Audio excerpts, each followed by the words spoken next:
5 परिवार वाले बहुओं की एक रसोई। गांव के बीचों बीच एक अजीब सा घर होता है। बाहर से दिखने में बिल्कुल साधारण, लेकिन अंदर जाते ही उसका राज खुलता है। 5 अलग अलग परिवार अपने अपने हिस्से में रहते हैं, लेकिन जैसे ही रसोई का दरवाजा खुलता है सामने एक बहुत बड़ी साझा रसोई दिखाई देती है। बड़े बड़े बर्तन, कई चूल्हे और चारों तरफ काम में लगी बहुएं। पूरा माहौल किसी होटल किचन जैसा लगता है। रिया, तुमने आटा गूंथ लिया क्या? जल्दी परात खाली करके दो, मुझे अपने घर का भी खाना बनाना है। अरे कर ही रही हूँ, पहले तुम अपनी सब्जी हटाओ, मुझे भी गैस पर बनानी है। अरे दूसरी गैस भी तो पड़ी है, उस पर बना लो ना, हर बात पर लड़ाई क्यों? तुम लोग हटो तो मैं भी कुछ काम करूं। पता नहीं इतनी भीड़ क्यों कर रखी है रसोई में। चारों बहुओं के बीच हल्की फुल्की नोकझोंक चलती रहती है, लेकिन हाथ रुकते नहीं। किसी को अपने परिवार के लिए जल्दी है तो किसी को गैस चाहिए। रसोई में जगह कम और जिम्मेदारियां ज्यादा है। घर के बाहर ढोल नगाड़े बज रहे होते हैं, हंसी खुशी का माहौल होता है। आज इस घर में सबसे छोटी बहू का गृह प्रवेश हो रहा होता है। आओ बेटा, आज से ये घर तुम्हारा है। अगले दिन सुबह घर में हलचल शुरू हो जाती है। आज नेहा की पहली रसोई है। नेहा बेटा, आज तेरी पहली रसोई है। तुझे सबकी पसंद का खाना बनाना है। मुझे छोले चावल पसंद है और तेरे पापा को रोटी सब्जी। ठीक है मम्मी जी, लेकिन रसोई कहाँ है? मुझे तो कहीं दिख नहीं रही। आजा, तुझे दिखाती हूँ रसोई। कमला देवी जैसे सामने एक दरवाजा खोलती हैं, नेहा की आंखें हैरानी से चौड़ी हो जाती हैं। सामने वही बड़ी साझा रसोई होती है जहां चारों बहुएं पहले से ही काम में लगी होती हैं। ये कैसी रसोई है? दीदी बस 5 मिनट में मैं अपने घर का खाना बना रही हूँ। आप तब तक सब्जी काट लो, यहाँ सबको जल्दी होती है। जगह कम है, जल्दी जल्दी काम करना पड़ेगा। नेहा को ठीक से खड़े होने की जगह भी नहीं मिलती। वो एक कोने में खड़ी होकर सब्जी काटने लगती है। चारों बहुएं अपने अपने काम में इतनी व्यस्त हैं कि किसी के पास रुककर बात करने का समय नहीं होता। 5 परिवार और एक ही रसोई, ये तो मैंने पहली बार देखा है। नेहा इधर उधर देखती है, उसे कोई सामान सही से नहीं मिलता। वो थोड़ा थोड़ा करके सबकी चीजें इस्तेमाल करने लगती है। कभी किसी का मसाला तो कभी किसी का बर्तन। कुछ देर बाद चारों बहुएं अपना अपना खाना बनाकर जल्दी जल्दी अपने घरों में ले जाती हैं और नेहा अकेली रसोई में रह जाती है। चलो अब आराम से अपना खाना बना लेती हूँ। नेहा धीरे धीरे पूरा खाना तैयार करती है। पसीना उसके चेहरे पर साफ दिख रहा होता है, लेकिन आंखों में खुशी होती है। मम्मी जी, खाना बन गया है, सब यहीं आ जाइए। तभी बड़ी बहू शिल्पा रसोई में आती है और नेहा की तरफ देखकर हल्का सा मुस्कुरा देती है। खाना बना लिया, लेकिन इसे लेकर भी तो जाओगी अपने घर? मतलब सब लोग यहीं नहीं खाएंगे? नहीं, खाना यहाँ बनता है, लेकिन हर कोई अपने अपने घर में खाता है। नेहा एक पल के लिए चुप रह जाती है और फिर धीरे धीरे खाना उठाकर अपने घर ले जाने लगती है। पहले सब्जी, फिर रोटी, फिर चावल, बार बार आना जाना और खाना थोड़ा थोड़ा ठंडा होने लगता है। घर के अंदर सब लोग खाने का इंतजार कर रहे होते हैं। आजा बेटा, तू भी बैठ जा, खाना खा ले। अरे वाह, आज का खाना तो बहुत स्वादिष्ट है। भाभी, पहली रसोई में ही कमाल कर दिया आपने तो। नेहा थकी हुई होती है, लेकिन अपने परिवार की तारीफ सुनकर उसके चेहरे पर सुकून आ जाता है। ये रसोई आसान नहीं है, लेकिन शायद यही इस घर को जोड़े रखती है। अगले दिन सुबह 5 बहुएं फिर से उसी बड़ी रसोई में आकर खड़ी हो जाती हैं। आंखों में नींद, लेकिन हाथों में काम। रसोई में पहले से ही बर्तन बिखरे पड़े होते हैं और हर किसी को जल्दी होती है अपने अपने घर का खाना बनाने की। अरे मेरा घी किसने इस्तेमाल कर लिया? कल ही तो पूरा भरा था। और मेरे मसाले कल तक तो आधे थे, अब खत्म कैसे हो गए? अरे किसी ने जरूरत में इस्तेमाल कर लिया होगा, इतनी बड़ी बात क्या है? नहीं, यहाँ हर किसी को अपना अपना सामान संभाल कर रखना चाहिए, ये कोई तरीका नहीं है। चारों बहुएं अपने अपने अंदाज में बोल रही होती हैं, कोई गुस्से में, कोई समझदारी से, तो कोई हुक्म चलाते हुए। और बीच में खड़ी नेहा सब सुनकर घबरा जाती है। दीदी, मुझे पता नहीं था कौन सा सामान कैसे इस्तेमाल करना है, इसीलिए जो सामने दिखा मैंने वही इस्तेमाल कर लिया। नेहा, यहाँ हर किसी का सामान अलग होता है, तुम्हें भी अपना अलग रखना होगा। ठीक है दीदी, मैं आगे से ध्यान रखूंगी। 5 बहुओं का स्वभाव एक दूसरे से बिल्कुल अलग है। कोई शांत, कोई समझदार, कोई जल्दी गुस्सा होने वाली, तो कोई हर बात पर हुक्म चलाने वाली। और नेहा जो अभी इस माहौल को समझने की कोशिश कर रही होती है। इसी बीच घर के बाकी लोग भी अपनी अपनी फरमाइशों के साथ रसोई की तरफ आने लगते हैं। भाभी, आज मेरे लिए कुछ स्पेशल बना दो ना। मुझे तो पराठे खाने, वो भी गरम गरम। और मुझे तो कुछ मीठा चाहिए। अरे भाभी, मेरे लिए मैगी बना दो जल्दी। और मेरे लिए चाय, बिना चाय के तो दिन ही नहीं शुरू होता। रसोई में अचानक भीड़ बढ़ जाती है। हर कोई अपनी अपनी पसंद बता रहा होता है। कोई कुछ बनवा रहा होता है तो कोई कुछ। ये रसोई है या होटल, हर समय ऑर्डर ही चलते रहते हैं। हाँ, और हम सब शेफ हैं यहाँ के। उधर पांचों भाई भी एक साथ बैठे होते हैं, आपस में हंसी मजाक करते हुए, लेकिन मन से हमेशा एक दूसरे के लिए साथ। घर में शोर कितना भी हो, मजा तभी आता है जब सब साथ हो। दूसरी तरफ पांचों सासें भी बैठी होती हैं और उनके बीच भी हल्की फुल्की नोकझोंक चलती रहती है। आजकल बहुएं जल्दी थक जाती हैं। अरे काम भी तो पहले से ज्यादा है। थोड़ी नोक झोंक तो हर घर में होती है, तभी तो घर घर लगता है। दिन बीतता है लेकिन रसोई का काम कभी खत्म नहीं होता। सुबह का नाश्ता, फिर दोपहर का खाना, फिर शाम की चाय और फिर रात का खाना। रात को पांचों बहुएं थकी हुई रसोई में खड़ी होती हैं। अभी तो सोए थे और फिर से उठा दिया। लगता है ये रसोई कभी बंद ही नहीं होती। यही तो इस घर की असली पहचान है। दिन रात खाना बनाते बनाते ही ये घर जुड़ा हुआ है। पांचों बहुएं एक दूसरे को देखती हैं। थकान जरूर होती है लेकिन कहीं न कहीं एक अनकहा रिश्ता भी बन रहा होता है। अगली दोपहर बाहर तेज धूप और अंदर रसोई में उससे भी ज्यादा गर्मी होती है। पांचों बहुएं एक साथ खड़ी होकर खाना बना रही होती हैं। चूल्हों की आग, ऊपर से पसीना, ऐसा लग रहा होता है जैसे रसोई नहीं कोई भट्टी हो। लगता है इतनी गर्मी में आज तो मैं यहीं बेहोश हो जाऊंगी। एक तो एक ही रसोई है और ऊपर से 5-5 लोग। इतनी घुटन हो जाती है यहाँ।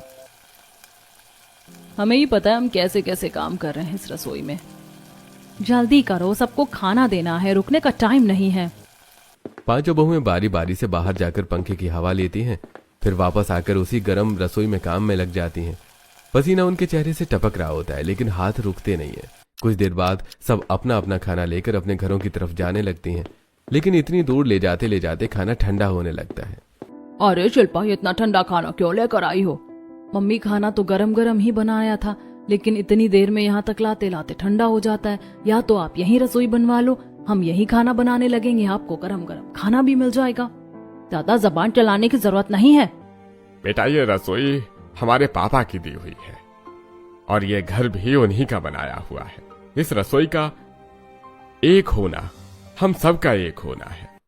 हाँ हाँ, पता है आप सब कितने हो। एक हो आपके भाई तो आपसे ढंग से बात नहीं करते, और हम पांचों में भी कितनी नोक झोंक होती रहती है। अरे नोक झोंक से कुछ नहीं होता, प्यार तो तुम सब में उतना ही है। भले ही अलग अलग घरों में खाना जाता है लेकिन दिल से सब एक ही है। दोपहर होते ही रसोई फिर से भर जाती है। हर कोई अपनी अपनी फरमाइश लेकर खड़ा हो जाता है। मम्मी, मुझे तो मैगी चाहिए। भाभी, मेरे लिए कुछ प्रोटीन वाला खाना बना देना, मुझे जिम जाना है। भाभी, मेरे लिए भी कुछ अच्छा बना दो, मेरा मन नहीं है ये सब खाने का। एक के बाद एक हर कोई अपनी पसंद बता रहा होता है। रसोई में फिर से भीड़ और शोर बढ़ जाता है। ये रसोई है या कैंटीन? सब एक एक करके अपनी फरमाइश बता रहे हो। चलो ऐसा करो, हम खाना बना रहे, तुम सब कैंटीन की तरह लाइन में लग जाओ, फिर हम तुम्हें एक एक करके तुम्हारी मनपसंद का खाना देंगे। इतना सुनते ही सब हंसने लगते हैं। पांचों बहुएं भी एक दूसरे को देखकर मुस्कुरा देती हैं। इस घर की एक खास बात और भी है। भले ही घर में अलग अलग खाना बनता हो लेकिन दिल इतने जुड़े हैं कि खाना हमेशा शेयर होता है। किसी के घर भिंडी बनी होती तो कभी कोई दूसरे घर में भेज देता, कहीं दाल अच्छी बनी तो सबके हिस्से में आ जाती। रसोई भले एक लेकिन स्वाद पूरे घर में घूमता रहता है। सरिता, मुझे जरा थोड़ी आलू की सब्जी दे देना, आज खाने का मन कर रहा है। लो दीदी, तुम कहो और मैं ना दूं, ऐसा हो सकता है क्या? यही तो मजा है हमारे घर में, सबका खाना सबका है। ऐसी हंसी मजाक और प्यार के बीच घर का माहौल हमेशा जिंदा रहता है। अगले दिन सुबह अचानक घर के बाहर गाड़ियों की आवाज आती है। दरवाजा खुलता है और अंदर आती हैं बुआ जी अपने पूरे परिवार के साथ। सारे बच्चे, शोर शराबा, हंसी ठिठोली, पूरा घर एकदम भर जाता है। अरे भाई, सोचा सबसे मिलने आ जाए, बच्चे भी कई दिनों से एक दूसरे से नहीं मिले थे। इतने सारे लोगों को देखकर पांचों बहुओं के चेहरे का रंग उड़ जाता है। क्या 50 लोगों के साथ साथ इन सबका भी खाना बनाना पड़ेगा? आज तो हमारी हालत खराब होने वाली है। सुनो, अगर हम पांचों साथ मिलकर काम करेंगे तभी कुछ होगा, वरना अगर एक एक करके करेंगे तो बैंड बज जाएगी। चलो आज टीम वर्क दिखाते हैं। पांचों बहुएं बिना समय गवाए काम में लग जाती हैं। आज रसोई में असली इम्तिहान होता है। मैं चाय बनाकर लेकर जाती हूँ सबके लिए। ठीक है, मैं नाश्ता लेकर जाती हूँ। 2 बहुएं बाहर मेहमानों को संभाल रही होती हैं और अंदर रसोई में बाकी 3 पूरी मेहनत से काम कर रही होती हैं। जल्दी जल्दी काटो, बहुत सारा बनाना है। ये लो, सब्जी तैयार होने वाली है। मैं रोटियां संभालती हूँ, तुम लोग बाकी देखो। रसोई में काम की स्पीड दोगुनी हो जाती है। कोई सब्जी काट रहा होता है, कोई तड़का लगा रहा है, कोई रोटियां बना रहा है सब कुछ मिलजुल कर बिना झगड़े बिना रुकावट के कुछ ही देर में इतने सारे लोगों का खाना तैयार हो जाता है। पांचों बहुएं मिलकर सबको खाना परोसते हैं। बच्चे बड़े मेहमान सब खुशी खुशी खाना खाते हैं। वाह, इतना स्वादिष्ट खाना और इतनी जल्दी तुम पांचों ने कमाल कर दिया। बहुएं एक दूसरे को देखकर मुस्कुरा देती हैं। थकान तो होती है लेकिन दिल खुश होता है। सबको खाना खिलाने के बाद पांचों बहुएं सोफे पर आकर बैठ जाती हैं। गहरी सांस लेती हैं जैसे कोई बड़ा युद्ध जीत लिया हो। उफ, आज का टास्क कंप्लीट हुआ। सच में जान ही निकल गई। लेकिन एक बात है, क्या अगर हम पांचों साथ मिल जाए ना तो काम ऐसे होता है एकदम फुर्ती से और बिना लड़ाई के भी। पांचों बहुएं एक दूसरे को देखती हैं और पहली बार बिना किसी नोक झोंक के दिल से हंसती हैं। हर हफ्ते संडे का दिन इस घर के लिए खास होता है। इस दिन न कोई बहस न कोई तकरार, बस प्यार, हंसी और एक साथ बिताया हुआ समय। बड़ी सी डाइनिंग टेबल सजी होती है। पांचों परिवार एक साथ बैठे होते हैं। रसोई में आज भी पांचों बहुएं होती हैं लेकिन आज उनके चेहरे पर थकान नहीं बल्कि मुस्कान होती है।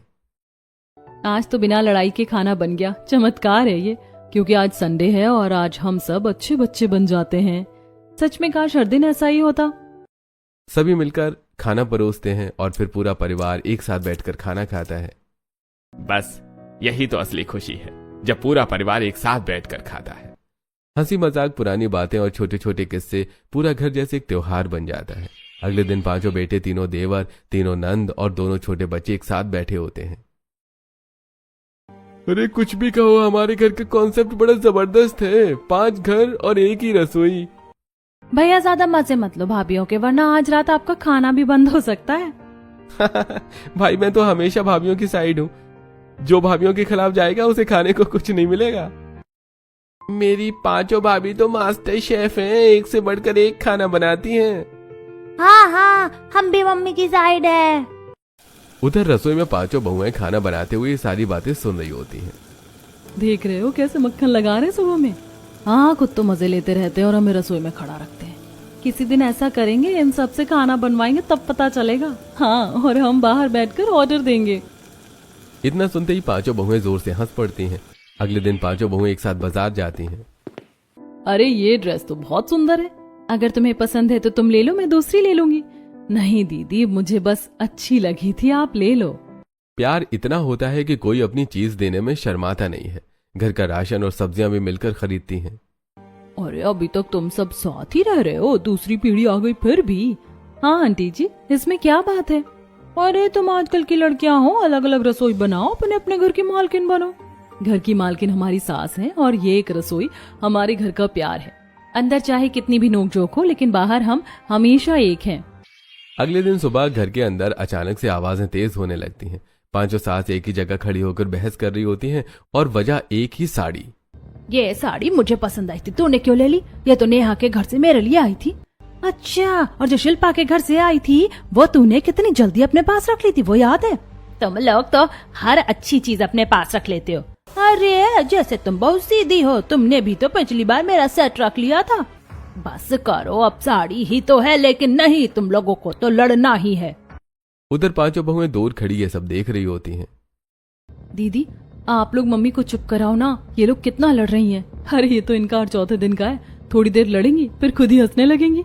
नेहा तो इन बातों को ज्यादा सीरियस मत लिया कर। अच्छा, यही तो अच्छी बात है, यही तो घर का प्यार दिखाता है। हाँ तू बस मजे ले, ये लड़ाई भी इनका टाइम पास है। अगले दिन संडे होता है और वहीं पांचों सास जो कल तक साड़ी के लिए लड़ रही थी आज हंस हंस कर एक साथ बैठी होती हैं। अरे ज्योति जरा दाल पास कर देना। लो, और हाँ साड़ी भी कल तुम ही रख लेना। सब जोर से हंस पड़ते हैं। संडे के दिन सारी नफरत, सारी बहस सब खत्म। बस एक परिवार, एक टेबल और ढेर सारा प्यार। एक दिन बाहर कुछ औरतें उन्हें भड़काने की कोशिश कर रही होती हैं। सरिता तेरी जेठानी तो बड़ी चालाक है, और वो ज्योति तेरे बारे में पता है क्या बोल रही थी? इतना सुनते ही पांचों सास एकदम गंभीर हो जाती हैं। हमारे परिवार के बारे में कुछ बोलने की जरूरत नहीं है।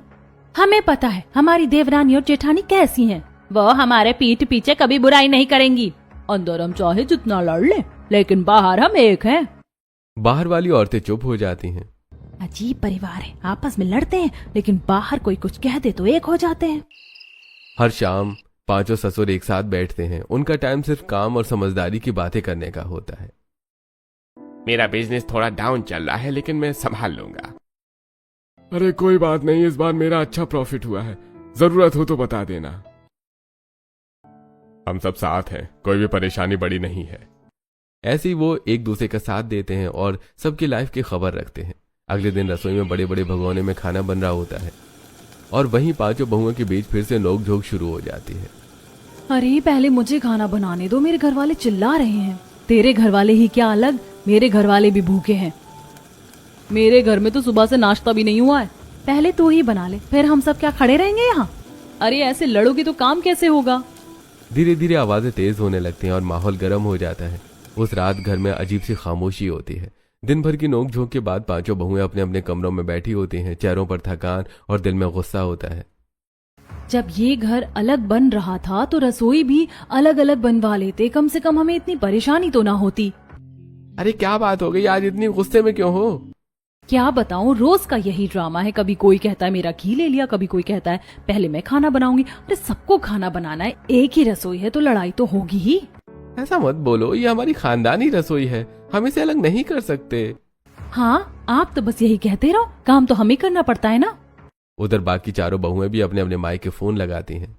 मम्मी यहाँ हर वक्त लड़ाई होती रहती है, एक ही रसोई है और हर बात पर तकरार। मेरा तो दिमाग खराब हो गया है, ना सुकून है ना चैन मिलता है। हम पांचों इतना काम करते हैं फिर भी कोई खुश नहीं रहता। कभी कभी लगता है हम सब बस काम करने के लिए ही हैं। बेटा तू अपने घर की मालकिन बन, अपनी अलग रसोई बनवा। तो क्या नौकर है जो पूरे घर का खाना बनाएगी? आज के जमाने में कौन इतनी परेशानी झेलता है?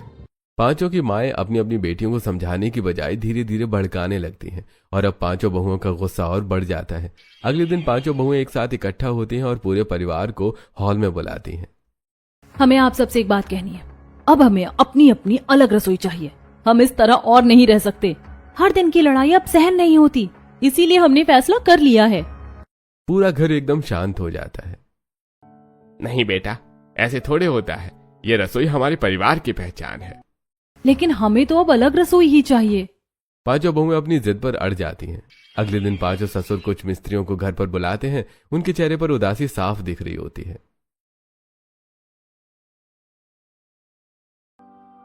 बेटा, अगर तुम्हें अलग अलग रसोई चाहिए तो हम क्या कर सकते हैं? हमने इस रसोई को कितने सालों से संभाल कर रखा। एक पीढ़ी तक तो बचा ली, लेकिन दूसरी पीढ़ी की गारंटी नहीं ले सकते। हम अपने माता पिता से माफी मांग लेंगे। हम उनकी बनाई ये साझा रसोई बचा नहीं पाए। मिस्त्री धीरे धीरे रसोई के बाहर तोड़फोड़ शुरू करते हैं। दीवार पर पहली चोट पड़ती है। उस आवाज के साथ जैसे घर के रिश्तों में भी दरार पड़ जाती। पांचों बहुएं खड़ी देखती रहती हैं। कुछ के चेहरे पर गुस्सा, कुछ के चेहरे पर हल्की बेचैनी होती है। अगले दिन पूजा, जिसके चेहरे पर हमेशा मुस्कान रहती थी, लेकिन अंदर ही अंदर वो एक बड़ी जिम्मेदारी निभा रही होती है। प्रेग्नेंट होती है और उसका 5वां महीना चल रहा होता है। लेकिन इस घर की भाग दौड़ और रसोई की जिम्मेदारियों के बीच उसने कभी अपनी हालत पर गौर नहीं दिया। पूजा जरा ये सब्जी संभाल, मैं रोटियां बनाती हूँ। हाँ दीदी, आप चिंता मत करो। काम करते करते पूजा के हाथ हल्के कांपते हैं। कभी उसे चक्कर आते हैं, कभी वो ज्यादा देर खड़ी नहीं रह पाती, कभी पूरे शरीर में दर्द रहता, लेकिन वो सब कुछ नजरअंदाज कर देती है। अगर मैंने बताया तो सब मुझे काम से रोक देंगे और फिर सब पर बोझ बढ़ जाएगा। एक दिन पूजा ऊपर से सीढ़ियों से नीचे आ रही होती है।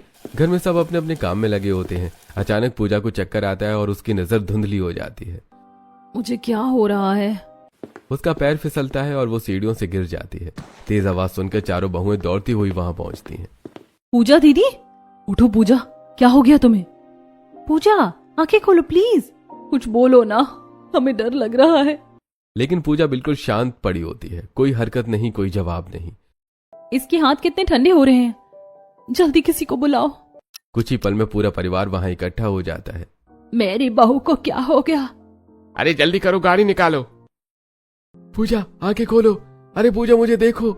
सब मिलकर पूजा को उठाते हैं और जल्दी जल्दी गाड़ी में बिठाते हैं। गाड़ी तेजी से अस्पताल की ओर भागती है। गाड़ी के अंदर सबके चेहरे पर डर साफ नजर आ रहा होता है। काश हमने पहले ध्यान दिया होता, वो कई दिनों से ठीक नहीं लग रही थी। रसोई, खाना और जिम्मेदारियों के चक्कर में हम सभी कहीं ना कहीं अपने आप को ही भूल गए थे। हिम्मत रखो, सब ठीक ही होगा, बस बच्चा ठीक हो। अस्पताल का माहौल चारों तरफ बेचैनी, डर और इंतजार। डॉक्टर अंदर पूजा का इलाज कर रहे होते हैं। बाहर पूरा परिवार सांस रोके खड़ा होता है। कुछ देर बाद डॉक्टर बाहर आते हैं। उनके चेहरे पर गंभीरता साफ नजर आ रही होती है। हमने पूरी कोशिश की, लेकिन इनके पेट में बहुत ज्यादा ब्लीडिंग हो चुकी थी। डॉक्टर पूजा और बच्चा। हमें माँ और बच्चे में से किसी एक को बचाना था, हम इनके बच्चे को नहीं बचा पाए। ये सुनते ही पूरा परिवार जैसे पत्थर का बन गया। अंदर पूजा धीरे धीरे होश में आती है। मेरा बच्चा, पूजा दीदी, मेरा बच्चा, मेरा बच्चा। उसकी चीख पूरे कमरे में गूंज जाती है। शिल्पा, रिया, दीपिका, नेहा चारों बहुएं उसे गले लगा लेती हैं। हम सब हैं तेरे साथ, तू अकेली नहीं है। सब ठीक हो जाएगा, हम तुझे संभाल लेंगे जैसे बहन संभालती है। पांचों सास भी आगे बढ़ती हैं। बेटा तू सिर्फ बहू नहीं, हमारी बेटी है, हम सब तेरे साथ हैं, तुझे कुछ नहीं होने देंगे। पूजा सबके बीच टूटकर रोती है, लेकिन इस बार अकेली नहीं है। कुछ देर बाद सब पूजा को घर लेकर आते हैं। घर का माहौल बिल्कुल बदल चुका होता है। जहाँ पहले रसोई में शोर था, अब वहाँ सन्नाटा होता है। पापा जी रहने दीजिए, ये समय नहीं है रसोई अलग करने का, हम बाद में देख लेंगे। बेटा मैं तुम्हें यही समझा रहा था, रसोई ही हमारी नींव है।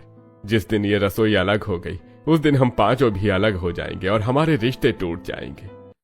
सब चुपचाप उनकी बात सुनते हैं। अब बात दिल तक पहुंच रही होती है। अब चारों बहुएं पूजा का पूरा ध्यान रखती हैं।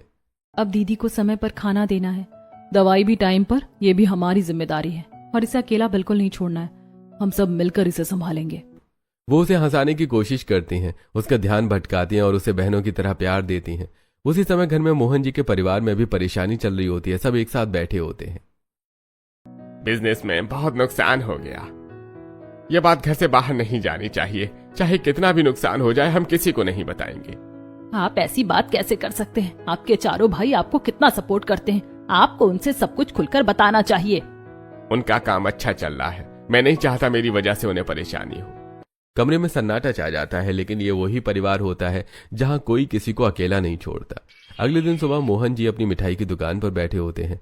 दुकान में ग्राहकों की हल्की फुल्की भीड़ और मोहन जी के चेहरे पर वही पुरानी मेहनत और गर्व की झलक होती है। ये दुकान सिर्फ एक बिजनेस नहीं, उनका सपना थी, उनकी पहचान थी। तभी अचानक कुछ सरकारी अधिकारी दुकान पर आ जाते हैं। हम क्वालिटी टेस्टिंग के लिए आए हैं, आपकी मिठाइयों की जांच करनी होगी। जी जरूर, आप चेक कर लीजिए, हम सब ताजा सामान रखते हैं। ऑफिसर्स पूरी दुकान की छानबीन शुरू कर देते हैं। बर्तन, काउंटर, स्टोर रूम, सब कुछ। जैसे वो स्टोर रूम खोलते हैं सबके चेहरे बदल जाते हैं। कोने में मरे हुए चूहे पड़े होते हैं और पास में एक जहरीली दवाई भी रखी होती है। ये क्या है? आप खाने के सामान के पास जहर रख रहे हैं? नहीं नहीं, ये कैसे? मुझे नहीं पता। अब मिठाइयों का सैंपल लिया जाता है और वहीं टेस्ट किया जाता है। देखिए रिपोर्ट साफ बता रही है, इन मिठाइयों में 50% तक जहर और गंदगी मिली है। ये सुनते ही मोहन जी के पैरों तले जमीन खिसक जाती है। हम इस दुकान को तुरंत सील कर रहे हैं, अब आपकी मिठाइयां बाजार में नहीं बिकेंगी। दुकान के बाहर सील का बोर्ड लगा दिया जाता है। लोग इकट्ठा होकर बातें करने लगते हैं। बदनामी आग की तरह फैल जाती है। मोहन जी सब खत्म हो गया, हम क्वालिटी टेस्ट में फेल हो गए, अब हमारी मिठाई कोई नहीं खरीदेगा। इतना सुनते ही मोहन जी का चेहरा सफेद पड़ जाता है। मेरा सब कुछ खत्म हो गया। घर आकर मोहन जी अचानक गिरते हुए अपना सीना पकड़कर वहीं बैठ जाते हैं। चाचा, ताऊ, जल्दी आओ। पूरा परिवार इधर उधर भागने लगता है। कोई पानी लाता है, कोई फोन करता है।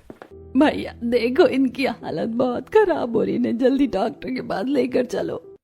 चारों भाई मोहन जी को उठाकर गाड़ी में डालते हैं। तेजी से अस्पताल की ओर भागते हैं। देखिए इनको बहुत बड़ा हार्ट अटैक आया है और ज्यादा टेंशन की वजह से इनका एक साइड पैरालाइज हो गया है। ये सुनते ही पूरा परिवार टूट जाता है। चारों भाई एक दूसरे की तरफ देखते हैं। अब ये सिर्फ एक इंसान की नहीं, पूरे परिवार की लड़ाई होती है। अब भैया अकेले नहीं है, हम सब उनके साथ हैं। जो भी होगा हम मिलकर संभालेंगे। हम पांचों भाई एक दूसरे की ताकत हैं। चारों भाई मोहन जी के सिराने खड़े होते हैं। अब ये परिवार एक ढाल बन चुका होता है। मोहन जी अस्पताल के बेड पर लेटे हैं, चेहरे पर कमजोरी लेकिन आंखों में चिंता। उसी समय चारों भाई एक साथ बैठे होते हैं। तभी एक बात सामने आती है कि मोहन जी ने अपने बच्चों का एडमिशन पहले ही सरकारी स्कूल में करा दिया था। भाई तूने हमें बताया नहीं क्यों? तेरे साथ इतनी बड़ी मुसीबत चल रही थी और हमारी हर मीटिंग बेकार ही रही जब तूने हमसे कुछ शेयर ही नहीं किया। अरे तू क्या हीरो है कहीं का, जो सोच लिया कि अब सब अकेले संभाल लेगा? मैं नहीं चाहता था कि तुम लोग मेरी वजह से परेशान हो। मैंने कहा था ना इन्हें, कि आप सबको बता दे, लेकिन इन्होंने मेरी एक नहीं सुनी। दीदी आपको हमें बताना चाहिए था क्या? अब हम इतने दूर हो गए हैं कि एक दूसरे को अपनी मुसीबत भी ना बताएं। हम सब एक हैं, फिर ये दूरी क्यों? दर्द बांटने से कम होता है, अकेले सहने से नहीं। पांचों बहुएं भी एक साथ खड़ी होती हैं। पापा जी, अब आप अकेले नहीं हैं। जो हुआ उसे हम सब मिलकर ठीक करेंगे। अब कोई भी परेशानी अकेले नहीं झेलेगा। हम सब एक परिवार हैं और परिवार में कोई अकेला नहीं होता। चारों भाई एक दूसरे की तरफ देखते हैं और एक बड़ा फैसला लेते हैं। सबसे पहले बच्चों की पढ़ाई है। हम बच्चों का एडमिशन वापस अच्छे स्कूल और कॉलेज में कराएंगे, और खर्च की चिंता आप भाभी बिल्कुल मत लेना। जब हम साथ हैं तो कोई कमी नहीं रहेगी। मोहन जी की आंखों से आंसू निकल रहे होते हैं। चारों ससुर मिलकर मोहन जी की मिठाई की दुकान फिर से खोलने का प्लान बनाते हैं। दुकान फिर से खुलेगी और पहले से बेहतर चलेगी। भाई का सपना हम सब मिलकर इसे खड़ा करेंगे। अब मोहन जी का घर खर्च भी चारों भाई मिलकर उठाते हैं। उन्हें रोज धीरे धीरे बाहर ले जाया जाता है। सुबह के समय चारों भाई मोहन जी को सहारा देकर पार्क में ले जाते हैं। भैया अब कैसा लग रहा है? अब अच्छा लग रहा है, क्योंकि अब मैं अकेला नहीं हूँ। अरे तू कभी अकेला था ही नहीं। दिन बीतते हैं। मोहन जी धीरे धीरे ठीक होने लगते हैं, शरीर भी और दिल भी। घर में फिर से हंसी लौटने लगती है, रसोई फिर से चलने लगती है। लेकिन इस बार सिर्फ खाना नहीं, रिश्ते भी पक रहे होते हैं। एक दिन पूरा परिवार हॉल में इकट्ठा होता है। सामने दीवार पर दादाजी की बड़ी सी तस्वीर लगी होती है। पांचों भाई सिर झुकाकर उनके सामने खड़े होते हैं। पिताजी, आपकी ये रसोई हमने आज तक साझा रखी है और आगे भी इसे टूटने नहीं देंगे। तभी नेहा थोड़ा आगे बढ़ती है। मम्मी जी, आपने हमें कभी बताया ही नहीं कि ये रसोई हमेशा से एक ही क्यों है, जबकि घर अलग अलग है। आओ आज तुम्हें इसका असली कारण बताती हूँ। सालों पहले जब पांचों भाई की शादी नई नई हुई थी, तब घर में रोज लड़ाई होती थी। हमें अपनी अलग प्रॉपर्टी चाहिए। हाँ, हमें भी अलग रहना है। आपने हमारे नाम क्या किया है? अगर आपने नहीं बताया तो हम अलग हो जाएंगे। दादाजी सबको शांत करने की कोशिश करते हैं। अरे सब कुछ तुम्हारा ही है, समय आने पर दे दूंगा। लेकिन पांचों भाई जिद पर अड़े रहते हैं। नहीं, हमें अभी अलग घर चाहिए। हमें इस घर में नहीं रहना। आखिरकार दादाजी एक फैसला लेते हैं। अरे ठीक है, मैं तुम पांचों के नाम अलग अलग घर कर दूंगा, लेकिन एक शर्त पर। क्या शर्त? पांचों के घर बनेंगे, लेकिन उनकी रसोई एक ही होगी। पांचों भाई एक दूसरे को देखते हैं और हंस पड़ते हैं। अरे हमें रसोई से क्या लेने देना, घर तो हमारे नाम होंगे ना। हाँ, हमें मंजूर है। और फिर पांचों घर बनते हैं, लेकिन रसोई एक ही रहती है। पांचों सास कमला, सुनीता, शकुंतला, सरिता, ज्योति सब मिलकर एक ही रसोई में खाना बनाती हैं और धीरे धीरे रिश्ते भी मजबूत हो जाते हैं। समय बीतता है और दादाजी अपने आखिरी समय में सबको बुलाते हैं। अरे कुछ भी हो जाए, इस रसोई को कभी मत तोड़ना। ये सिर्फ रसोई नहीं है, ये तुम्हारे रिश्तों की ताकत है। नहीं पिताजी, ये रसोई कभी नहीं टूटेगी। ये हमारी एकता है। जिस दिन ये अलग हुई, उस दिन हम भी अलग हो जाएंगे। कमला देवी की बातें सुनकर सभी बहुएं एक दूसरे को देखने लगती हैं। मम्मी, सही किया।